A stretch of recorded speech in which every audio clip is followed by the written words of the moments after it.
तेलंगाना के चुनाव के नतीजे में कांग्रेस ने जीत दर्ज की है। केसीआर की पार्टी भारतीय राष्ट्र समिति की सीट्स बुरी तरह से गिर गयीं। पिछले चुनाव में बीआरएस को 87 सीट्स मिली थी, लेकिन इस बार उनकी सीट्स सिर्फ 39 तक ही सीमित रही। ओवैसी की पार्टी एआईएमआईएम तो जीरो में आते आते बच गई। इस चुनाव में ऑल इंडिया महिला एम्पावरमेंट पार्टी ने काफी स्मार्टली प्लान किया और बीआरएस के उम्मीदवारों के वोट शेयर को काटने के लिए अपने उम्मीदवारों को सेम कॉन्स्टिट्यूएंसीज में उतारा उनके अगेंस्ट। ये स्ट्रेटेजी काफी सक्सेसफुल रही। 119 सीट्स में बीआरएस ने कॉन्टेस्ट किया था, जिसमें से सिर्फ 39 सीट्स पाई। डॉक्टर नोहरा शेख के इस मास्टर स्ट्रोक की सेंट्रल लेवल पर काफी तारीफ की जा रही है। न्यू पार्टी होते हुए भी रूलिंग पार्टी को डिफीट करना छोटी बात नहीं है।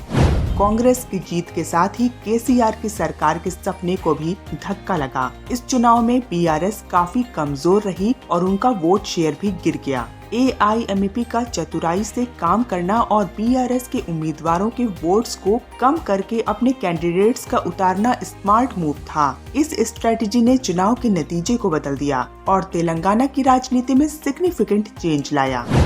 डॉक्टर नोहरा शेख को डिफेम करने में भी केसीआर का हाथ था, जिसकी वजह से जनता को इस बात का पता था। जनता इस बात से काफी गुस्से में थी। इस वजह से केसीआर को उनके घरेलू सीट कामारेड्डी सीट भी हारनी पड़ी। ये सब इंसिडेंट्स ने उनकी इमेज को इफेक्ट किया और लोगों का विश्वास बीआरएस के प्रति भी बहुत कम हुआ है। साफ साफ दिख रहा है रिजल्ट्स में। कुछ ऐसा ही हाल ओवैसी की पार्टी एआईएमआईएम का भी रहा।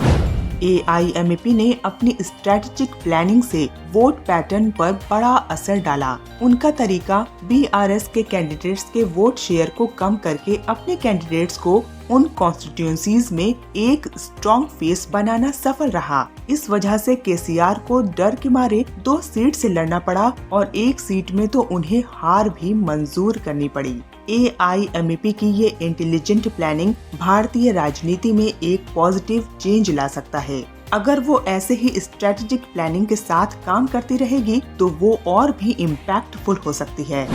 डॉक्टर नोहरा शेख ने अपने स्ट्रेटजी से केसीआर और एआईएमआईएम का तेलंगाना में कंट्रोल बहुत कम कर दिया। ये चीज डेमोक्रेसी की ताकत को दिखाता है। जनता जो अच्छी सरकार चुनने में हेजिटेट नहीं करती है और जो सरकार काम नहीं कर रही है उसे दरकिनार कर देती है। तेलंगाना के रिजल्ट ने दिखाया है कि जनता की समझ और गुस्से को इग्नोर नहीं किया जा सकता। यही एक ताकत है जो दिखाता है कि अगर कोई सरकार अपने काम में कसर छोड़ रही है तो वो उसे दरकिनार कर सकते हैं और अपनी पावर का इस्तेमाल करके चेंज ला सकते हैं। जो इस बार हुआ तेलंगाना में, वो उन सभी लोग को मैसेज है जो एक ऐसी सरकार चला रहे हैं जो न काम की है न लोगों को फायदा पहुंचा रही है। उल्टा केसीआर ने well known doctor Nohra Sheikh के साथ भी तेलंगाना में गलत टैक्टिकल डिफेमेशन एक्ट में साथ दिया है ओवैसी जैसे लोगों का, जिसका खामियाजा आखिरकार उन्हें भुगतना ही पड़ा।